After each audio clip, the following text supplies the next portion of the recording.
In the wild highlands and war-torn plains of Central Asia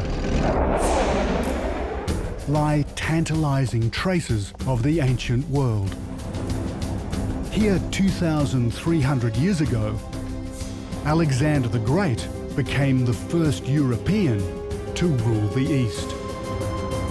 In an epic campaign, the ancient Greeks crushed the Persian Empire. It was a turning point in human history. Along the banks of the mighty Oxus River, Alexander discovered a highly developed Eastern civilization. My name is David Adams. I'm a photojournalist, and I want to explore the footprints of this ancient world, today almost entirely erased. This is my quest for Alexander's lost world.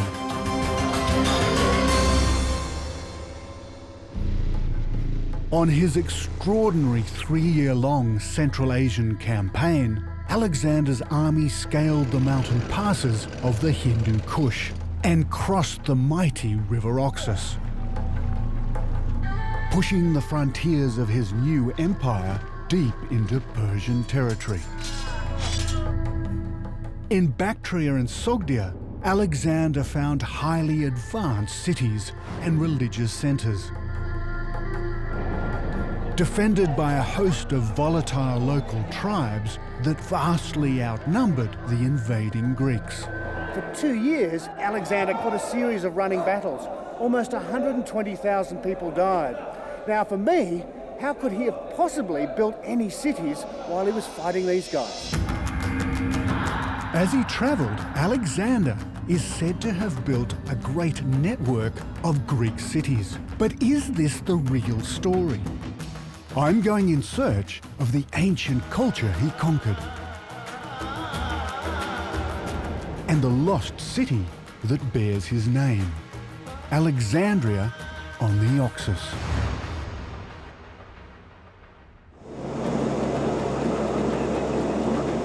Today, coalition forces fight for control of Afghanistan. But over 2,300 years ago, it was Alexander the Great who attempted to conquer this challenging land. I've hitched a round trip on a troop transport to get a view of the lands Alexander fought over.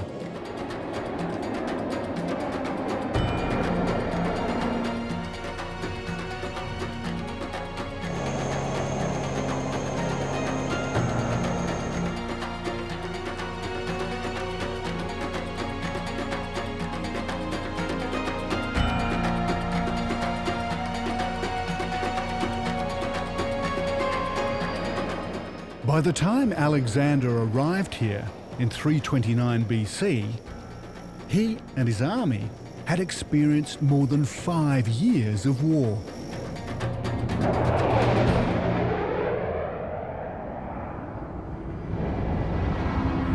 In a series of great battles, he'd clashed with his Persian rival, fighting his way 4,000 kilometers across the earth, from Greece in the west to the borders of India in the east. Now emperor of half the known world, he'd achieved more than any conqueror before him. Alexander's army defeated the forces of his mortal enemy, Darius III, but victory wasn't sweet. Before he could capture the Persian king and force him to surrender the throne, Darius was murdered. The assassin was Bessus, the Bactrian governor. Now Bessus claimed Darius's title for himself. Relentlessly, Alexander pursued the usurper, right into the heart of the ancient land of Bactria, modern-day Afghanistan. Gregor! A place that is still a war zone today. Well, this is ISAF headquarters for all of northern Afghanistan. And here there are 16 nations here to provide security for reconstruction and development here. But what's incredible is that their experience is actually similar to Alexander the Great.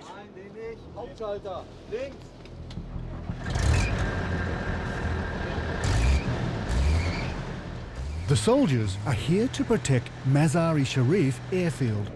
It's from here that the coalition forces' German contingent run fighter missions. And it's also the centre of operations for ground forces in northern Afghanistan.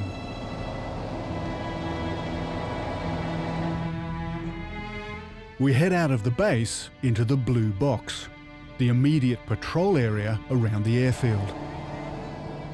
Roughly 400 square kilometres.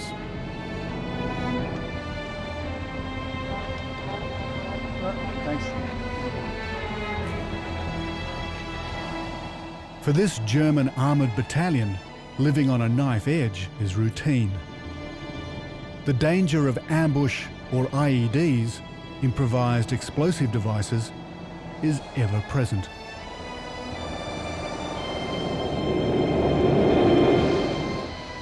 The patrols constantly vary their routes, but they monitor a set area and will use this road again.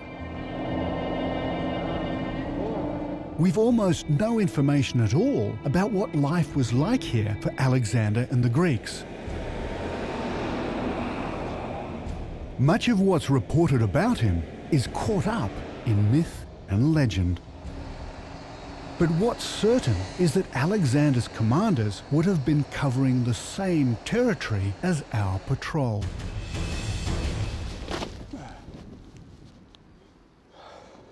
So these guys are just setting a cordon around this area, make sure that there's no threat, and then they'll stay here for a few minutes and to see if everything's okay.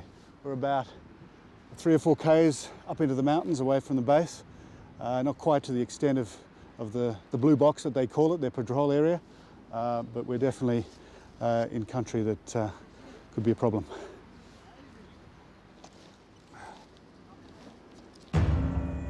This is a land known since ancient times for its formidable defence system, rugged terrain, and hostile inhabitants. But surprisingly, Alexander marched into the Bactrian capital unopposed. When his forces arrived, instead of taking up arms, the Bactrians laid low.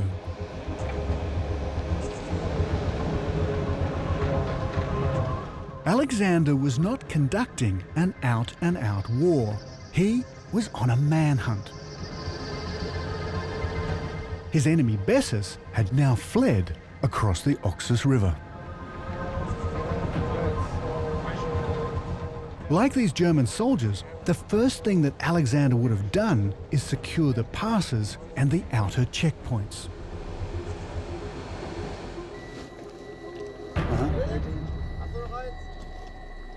So how soon before you arrive are they informed that you're coming, or that they expect you? No, I don't think so. So it's just Surprise. good. This mountain pass is just as good a site for an ambush today as it was in the time of the ancient Greeks. Over 2,300 years after Alexander's army marched through here, the Germans are taking the same military precautions.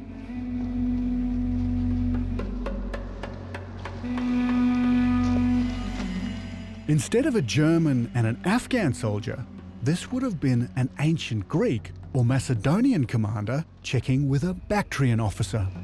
Salam alaikum. Salam.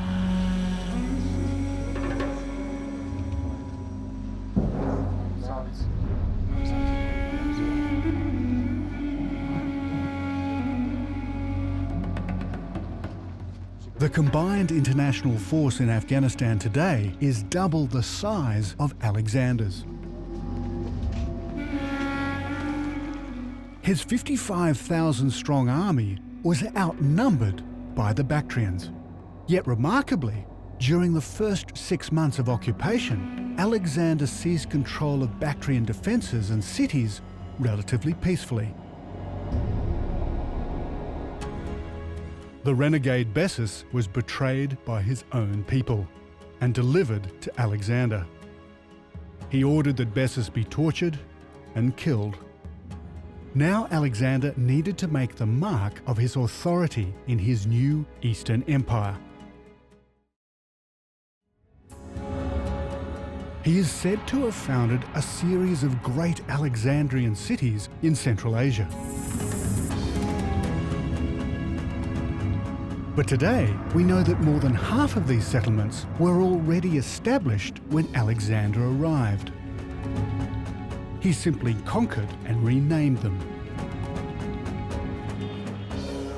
Alexander left the infrastructure of the Persian Empire intact.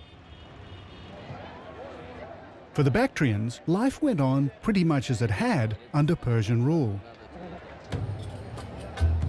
To explore what it would have been like for Alexander to rule here, I've come to the city centre of Mazar-i-Sharif, a place where old customs die hard. And there's one ancient celebration that's still a spectacle today. Navroz is the local New Year festival. As the newly self-appointed emperor of Greater Persia, Alexander and his generals would almost certainly have presided over this, the most important event in the ancient calendar. This is a ceremony known as the Janda Borlaw, the banner raising. It's rooted in ancient Bactrian, Indian and Persian New Year cults. Today, it's an Islamic ritual. The belief is that the banners at the top of the pole have the healing powers of Ali, Muhammad's cousin and son-in-law.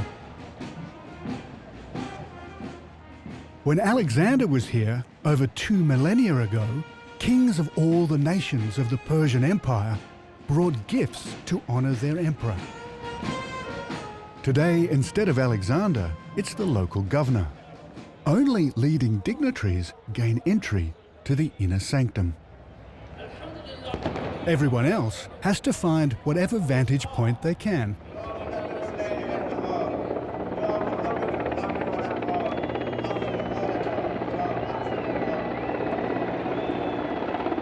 To secure a peaceful takeover, Alexander continued these age-old traditions. But he had to be watchful for insurrection and anarchy.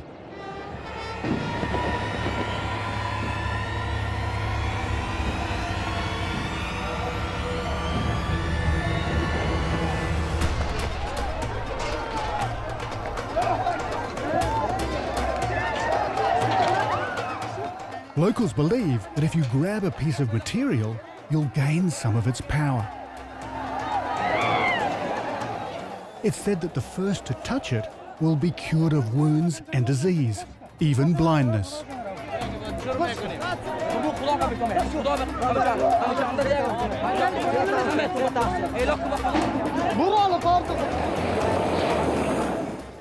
We stand a very good chance of being crushed.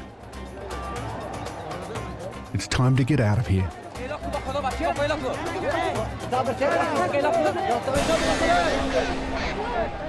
We are at the gate.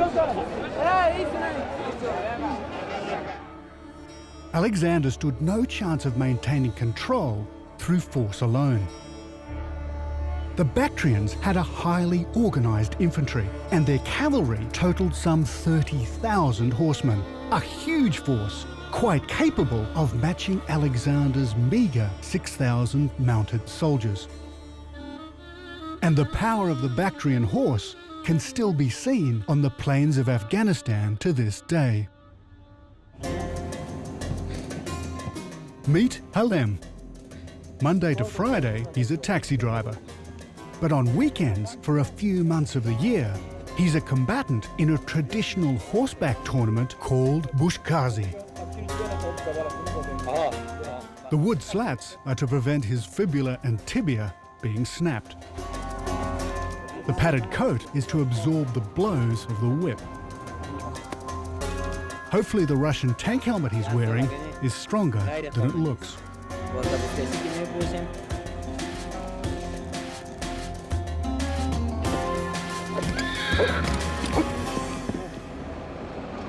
The bushkazi matches held during Navroz are the most prestigious of the year.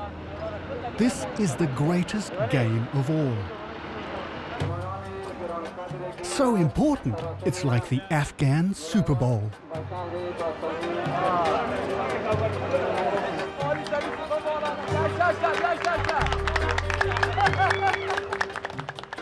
Before the match starts, everyone checks out the best horses.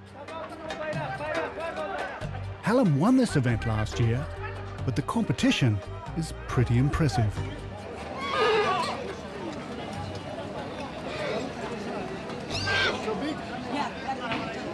Have you ever seen a horse as big as this? That neck is incredible. These are such powerful animals. Have you ever wondered what Alexander's horse might have looked like? That's it. Probably black, I think, but that's about the size he would have been riding, they think. Fantastic. Today, it's the generals and the governor who preside over the game. But during his rule, Alexander would have sat here. We're told he fitted right in, adopting Persian dress and protocol. A brilliant horseman himself, Alexander may even have joined in games of strength and skill like bushkazi.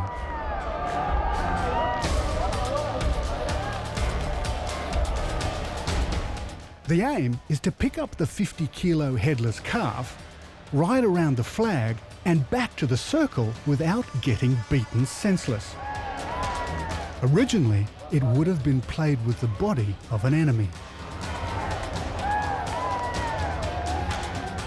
This is an echo of the ancient past, the closest thing we will ever see to a real battle from the 4th century BC.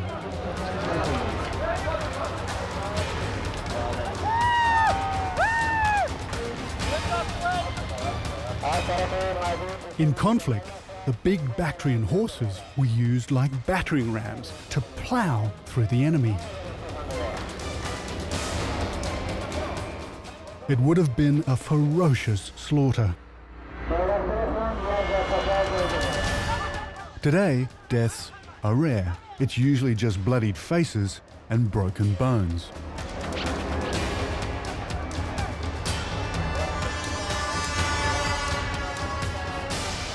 Hallam has been right in the thick of it.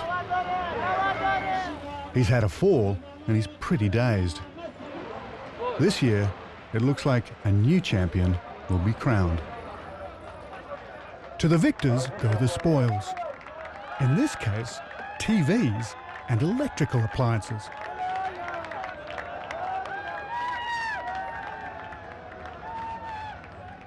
It wasn't only superior numbers in battle that Alexander had to worry about. It was the hostile environment. Leaving a small force to garrison Bactria in the spring of 329 BC, Alexander and the bulk of his army prepared to move on. From the city of Mazar-i-Sharif, we're travelling across 75 kilometres of desert to the banks of the Oxus, the vast and tempestuous waterway that has shaped this ancient land. Today, it marks the northernmost edge of Afghanistan. Alexander had to cross the river to penetrate north into the ancient region of Sogdian, modern Uzbekistan and Tajikistan, to secure the borders of his new empire against attack by nomadic tribes. Alexander's biographers tell us that his army, crossing the desert without food or water, lost more men than in any battle. Sandstorms out here are legendary, and simply finding the crossing without good guides may have made the difference between life and death.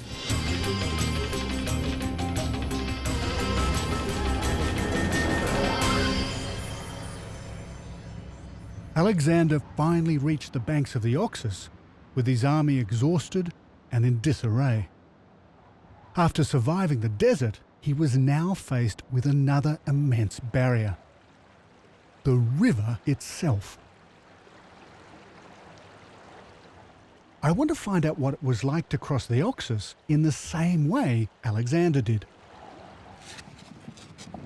So we've picked a spot where the river's not too wide, and my new friend Osman has been preparing materials for us to build a raft.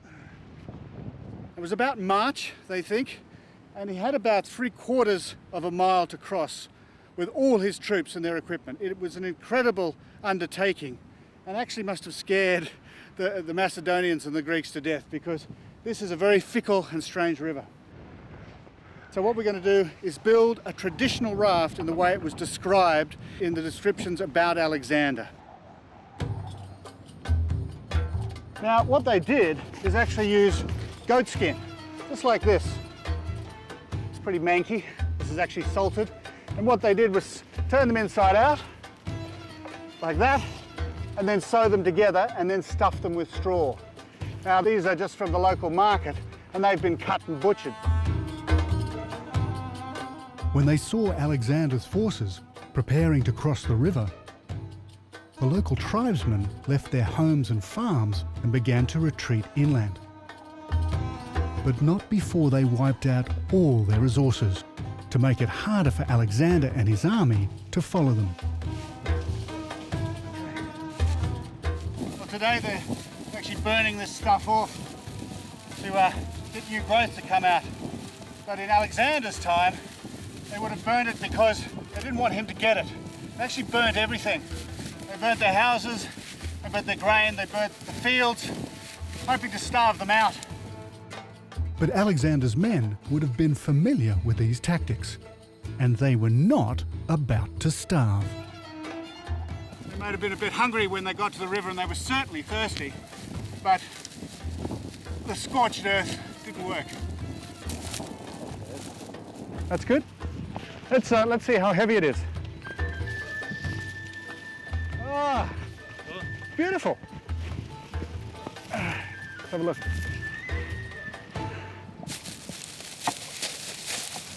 Okay, we'll see you in a little while.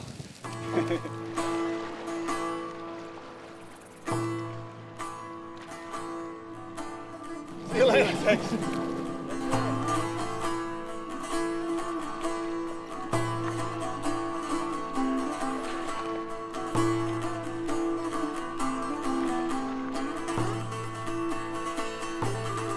With improvised rafts like this, the huge army took 5 full days to get across.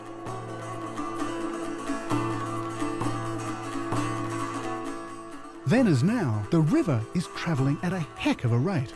For every 500 metres I paddle across, I'm being carried roughly 3 kilometres, that's nearly 2 miles, downstream.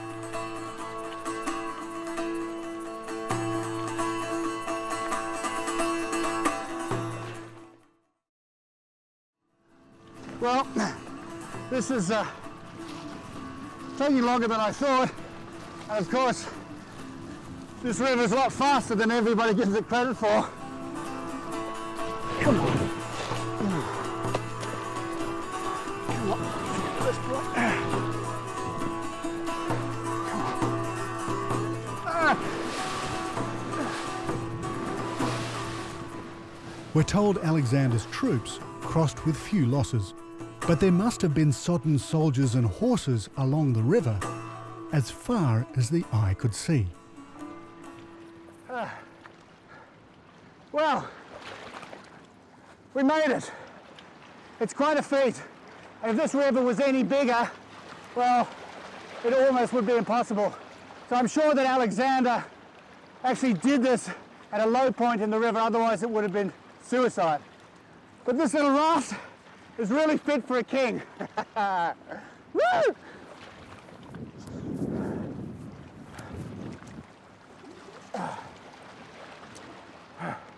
Now, the problem is, I've got to get back. Alexander's army spent almost 3 years fighting to maintain their foothold, both north and south of the Oxus, in the kingdoms of Bactria and Sogdian. As he travelled, Alexander is reputed to have built a series of great cities. But how could he have managed to build cities at the same time as fighting both the elements and local tribes? A network of great Alexandrian cities is a nice idea, but I don't think it's true. When Alexander became Emperor of the East, these lands already had their own cities. I believe Alexander renamed them and little else. There's only one place we know for sure was built by Alexander, but historians believe all he constructed here was a simple fort. The rest of Alexander's cities have never been found. It's said that built on the banks of the river was the most alluring city of all, Alexandria on the Oxus. If I can find a trace of this ancient metropolis, it would mean there is some truth behind the legend of Alexander's cities in Central Asia. The first place I want to check out is an ancient site in Uzbekistan on the northern bank of the Oxus. It's likely to have been a place Alexander seized from the local Sogdian tribes. Well, we're not actually sure where Alexander crossed the Oxus, because there's 3 or 4 crossing points all along here. But once he would have massed his troops together and crossed the river flats, he would have come up against the first Sogdian defences. Now this is Campetepe. Now what we're not sure of is whether it was just a fortress or whether it was a great city. And to find out, we're going to go and meet one of Uzbekistan's most eminent archaeologists.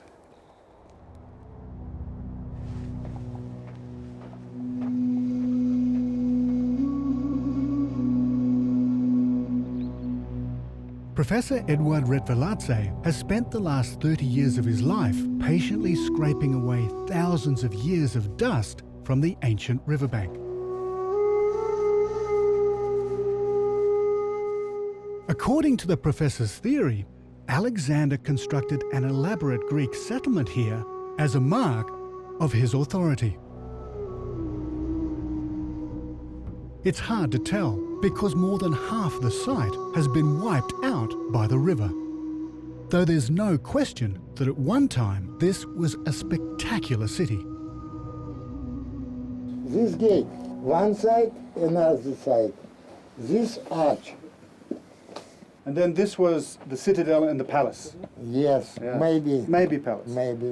Maybe palace. Okay. Place, in this place.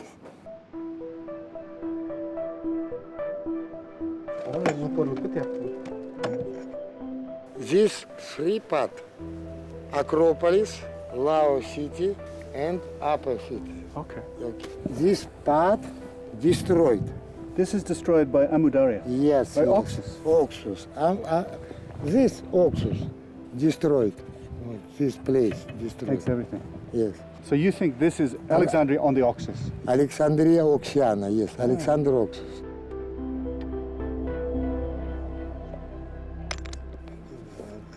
Well, what the professors found here over the last 30 years is that this was here when Alexander came through. It was a fort and he destroyed it.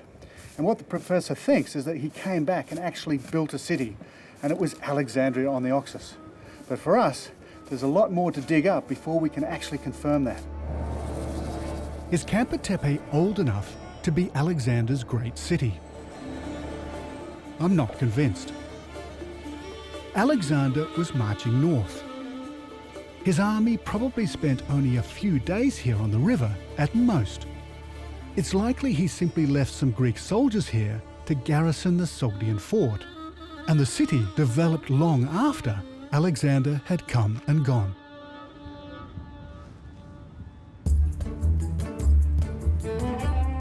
I want to explore what remains of ancient Sogdian culture today. I've got a new guide called Gazelle and a new set of wheels. There's no better way to explore Central Asia than on a cantankerous piece of Soviet engineering like a 1973 Ural 650.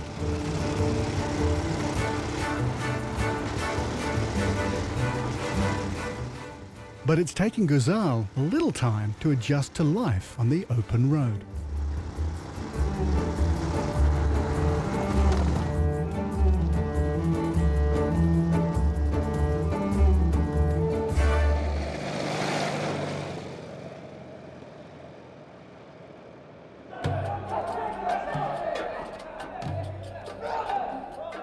These locals trace their ancestry back to the Sogdian warriors that challenged Alexander over 2,000 years ago.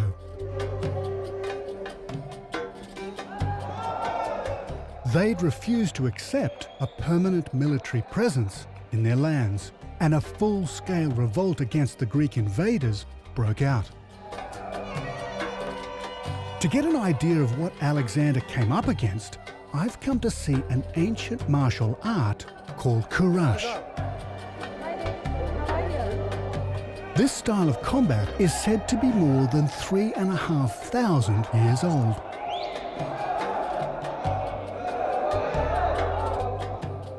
Once skirmishing became close range, spears and swords would have been no use. Warriors had to grapple with each other in hand-to-hand combat to try and throw their opponent to the ground and create enough space to use their weapons and strike the killing blow.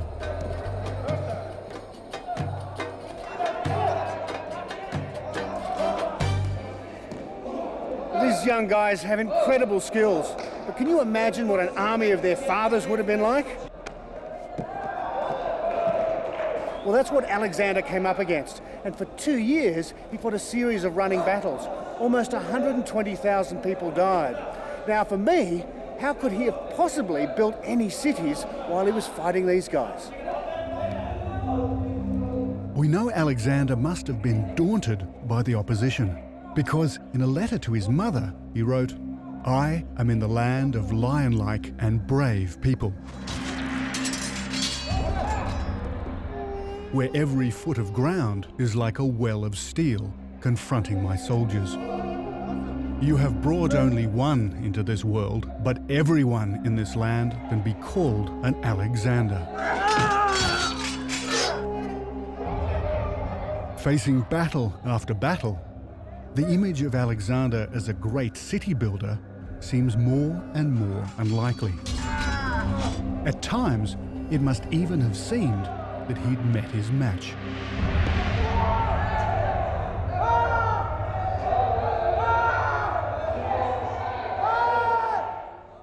But Alexander found another way to win the battle.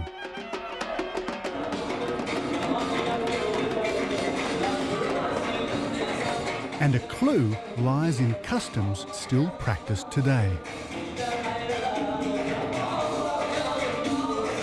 Some friends of Ghazal's have invited us to a party to celebrate Hatna Kilish, the coming-of-age ceremony of their youngest boy. Instead of the young man, it's the dancing girl that seems to be attracting all the attention. She's part of the entertainment. But it seems only the men are being entertained. Their wives don't seem to be having quite so much fun. Beautiful dancing girls are nothing new here. It was in Sogdia that Alexander met Roxanne, a local beauty he took as his wife. His troops had suffered defeat and heavy losses, and it seemed the Sogdians would fight him till the end. Now, Alexander tried a different tactic.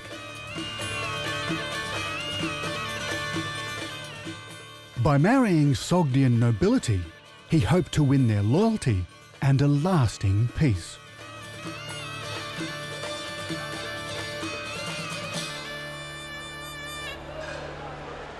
I've crossed the border into Tajikistan. Here the story of Alexander and Roxanne's romance remains deeply woven into the cultural fabric to this day. And it's easy to imagine that ancient Sogdia was once as rich and colourful as this marketplace. And if you're wondering what the Sogdians were really like, well, all you have to do is just have a look around. They're everywhere. Despite the civilizations and the different invasions, they've remained. And if you look really hard and long enough, well, you just might find Roxanne. Okay? Спасибо. I think Roxanne's story might be the key to finding Alexandria on the Oxus.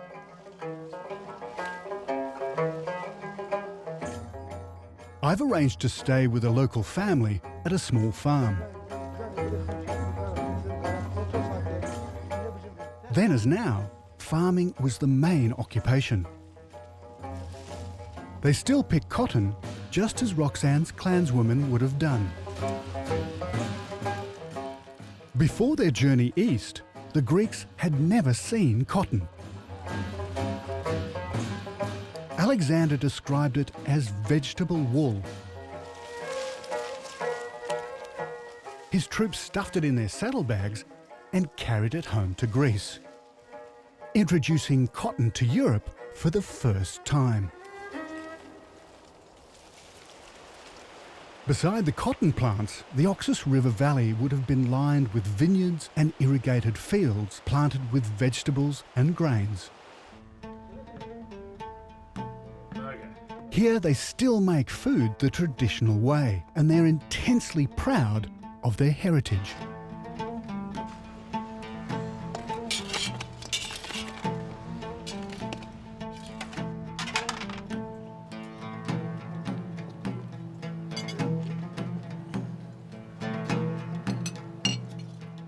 We're told that Roxanne's father, Oxyates, was a powerful local clan leader. When Alexander conquered Oxyates' fortress, instead of killing him, he invited Oxyates to become his negotiator and his sons to join the Greek army. Then he asked to take Roxanne as his wife. I believe Alexander's marriage was part of a carefully calculated political alliance with the unruly Sogdians.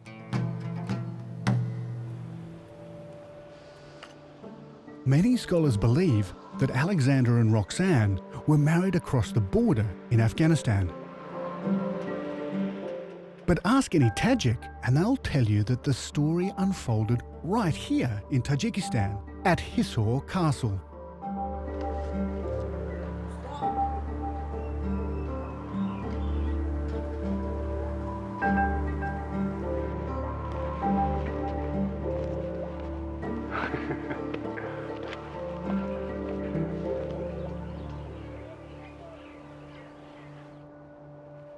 Well, this marvellous citadel is actually completely man-made. It must be 300 or 400 feet up here. But it's the last northerly extension of the Bactrian Empire. It's about 80 kilometres north of the Oxus, and this is about as far as they spread. And this is where Alexander came as well. He conquered this place, and even when he got here, this was an amazing citadel, a really developed civilization. They don't know how old it is. It could be 3,500, 4,000 years old. But what's also exciting is that he may have met Roxanne here, which makes it a pretty special place. So special, in fact, that every weekend, Tajik newlyweds come here to be enriched by the romance of Roxanne and Alexander.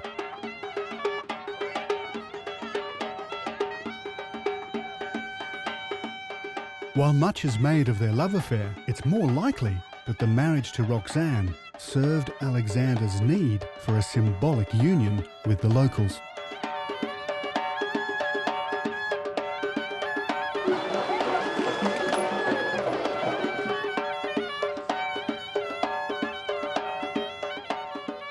With Roxanne by his side, he took on the role of kinsman instead of conqueror.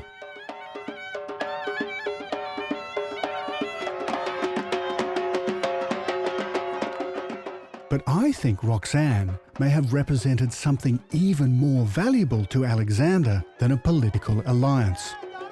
She was a link to their gods. And there's a hint in her name. The Greeks pronounced it Roxana, but it may originally have been Oxiana, which would mean she belonged to the Oxus, an ancient name for the Oxus River. So by marrying Oxiana, Alexander was cleverly creating a union with local water deities. In so doing, he would have been seen to bathe in the light of immortality, an all-powerful new leader. So if this is correct, it's more than likely Alexander actually married his bride on the banks of the river. He could have chosen the site of a revered local temple to build his city, Alexandria, on the Oxus. Our search for this lost city has taken us from Mazar-i-Sharif, across the Oxus River, to the ancient fort of Camp-Tepe. Then on through the farms of Tajikistan to Hisor Castle. Now we're heading 160 kilometres south to the banks of the Oxus to find the ruins of the most unique ancient water temple ever discovered in these lands. The route takes us right to the Tajik-Afghan border. Not a place that's open to tourists.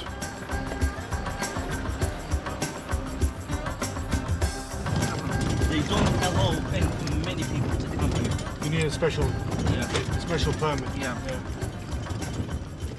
We've been given access on the condition that the army is with us every step of the way.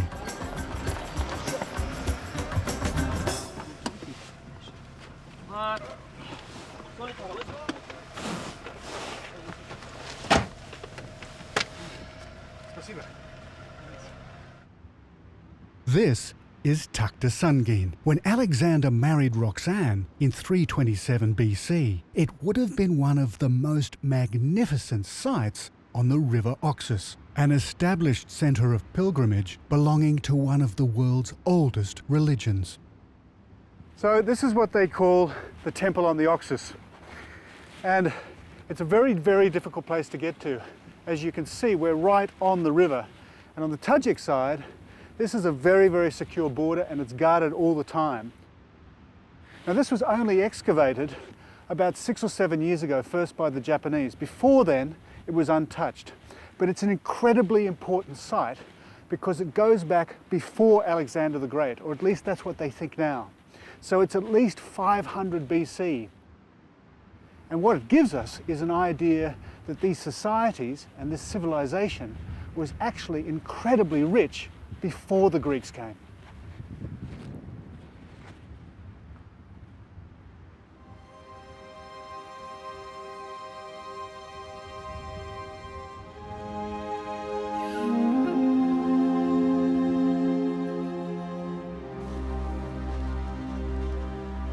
So this must have been a hallway going right through.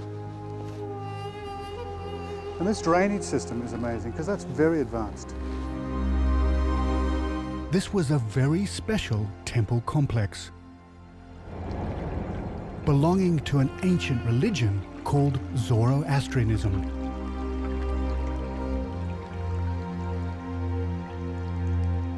Zoroastrians worshipped a universal creator. And for them, fire and water were agents of ritual purity.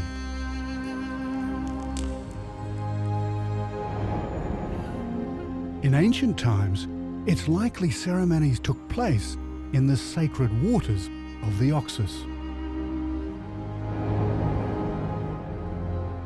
As Alexander's army conquered this land, most towns were abandoned or destroyed. But Sogdian was left largely intact. Why would Alexander have spared it? perhaps because it was dedicated to the same sacred river as his bride-to-be, Roxanne. It may even have been the auspicious setting for his imperial wedding. So could this be Alexandria on the Oxus? It was a thriving riverside settlement, and some of the artefacts discovered here are Greek in origin. Sogdian appears to have been used by locals and Greeks long after Alexander's conquest.